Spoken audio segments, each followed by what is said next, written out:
USS Abraham Lincoln ഇരുട്ടിലേക്ക് മാറിയതിനെ ചുറ്റിപ്പറ്റിയുള്ള വിവരണങ്ങൾ പാശ്ചാത്യ മാധ്യമങ്ങളിൽ പലപ്പോഴും അമേരിക്കൻ സൈനിക മികവിന്റെ ഉദാഹരണമായി അവതരിപ്പിക്കപ്പെടുന്നു.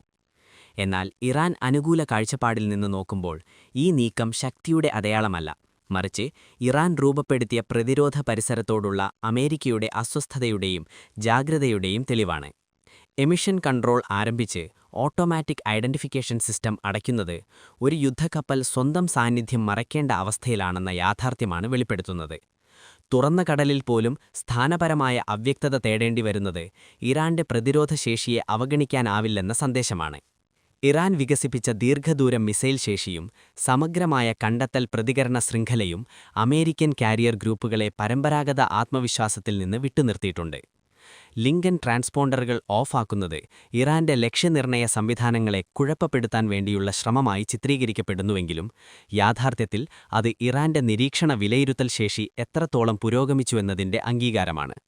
ഉപഗ്രഹങ്ങൾ, തീരദേശ റഡാറുകൾ, ബഹിരാകാശ ഭൂതല ഡാറ്റയുടെ സംയോജനം എന്നിവയുപയോഗിച്ച് മേഖല നിരീക്ഷിക്കുന്ന ഇറാന്റെ കഴിവ് ഒരൊറ്റ സിഗ്നൽ ഓഫ് ചെയ്താൽ തന്നെ അപ്രസക്തമാകുന്നതല്ല.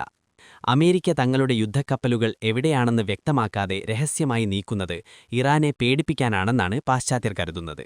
എന്നാൽ ഇത് അമേരിക്കയ്ക്ക് തന്നെ ബലഹീനത മറയ്ക്കാനുള്ള തന്ത്രമായാണ് ഇറാൻ കാണുന്നത്. കടലിൽ പടക്കപ്പലുകൾ എവിടെയിരുന്നാലും ഇറാൻ അത് കാര്യമാക്കുന്നില്ല. കാരണം ഏതെങ്കിലും ഒരു പ്രത്യേക കപ്പലിനെയോ സ്ഥലത്തെയോ മാത്രം ലക്ഷ്യം വെച്ചല്ല ഇറാൻ പ്രതിരോധമൊരുക്കിയിരിക്കുന്നത്.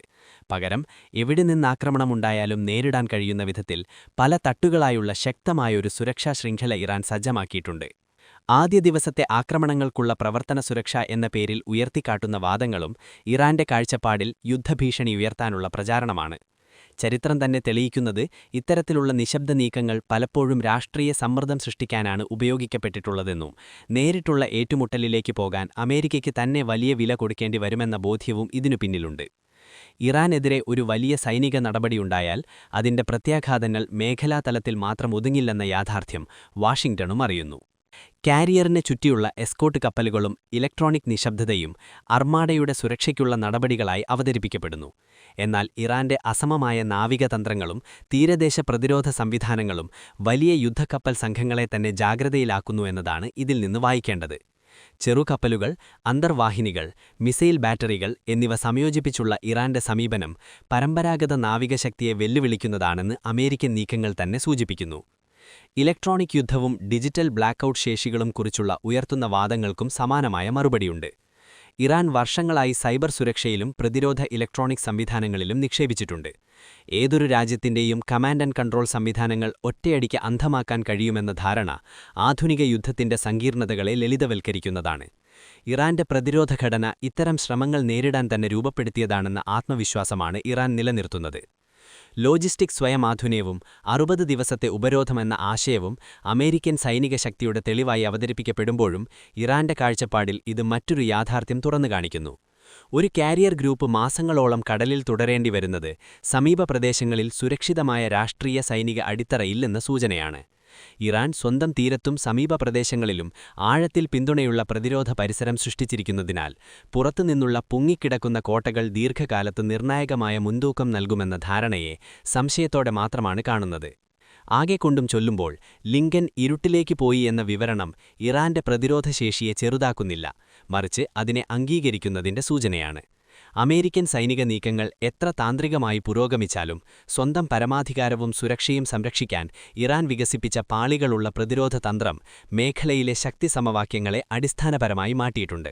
അതുകൊണ്ടുതന്നെ പശ്ചിമേഷ്യയിലെ യഥാർത്ഥ സ്ഥിരത സൈനിക ഭീഷണികളിലൂടെയല്ല, മറിച്ച് പരസ്പര ബഹുമാനത്തിലും ഇടപെടലുകൾ ഒഴിവാക്കുന്ന നയങ്ങളിലും മാത്രമേ സാധ്യമാകൂ എന്ന സന്ദേശമാണ് ഇറാൻ തുടർച്ചയായി ഉയർത്തിക്കാട്ടിക്കുന്നത്. ഇതിനിടെ ഇറാനകത്തെ രാജ്യവ്യാപക പ്രതിഷേധങ്ങളുമായി ബന്ധപ്പെട്ട് പുറത്തുവന്ന കണക്കുകളും റിപ്പോർട്ടുകളും അതീവ സൂക്ഷ്മതയോടെ സമീപിക്കണമെന്ന് ഇറാൻ അനുകൂല നിരീക്ഷകർ ചൂണ്ടിക്കാട്ടുന്നു. പാശ്ചാത്യ മാധ്യമങ്ങളും വിദേശ പിന്തുണയുള്ള മാധ്യമ സ്ഥാപനങ്ങളും പുറത്തുവിടുന്ന കണക്കുകൾ ഇതുവരെ സ്വതന്ത്ര അന്താരാഷ്ട്ര ഏജൻസികൾ സ്ഥിരീകരിച്ചിട്ടില്ലെന്ന വസ്തുത പലപ്പോഴും അവഗണിക്കപ്പെടുകയാണ്. ഇറാൻ ഇന്റർനാഷണൽ പോലുള്ള മാധ്യമങ്ങൾ ഉദ്ധരിക്കുന്ന രഹസ്യരേഖകളുടെ ഉറവിടവും വിശ്വാസ്യതയും ചോദ്യം ചെയ്യപ്പെടേണ്ടതാണെന്ന വിമർശനവും ശക്തമാണ്.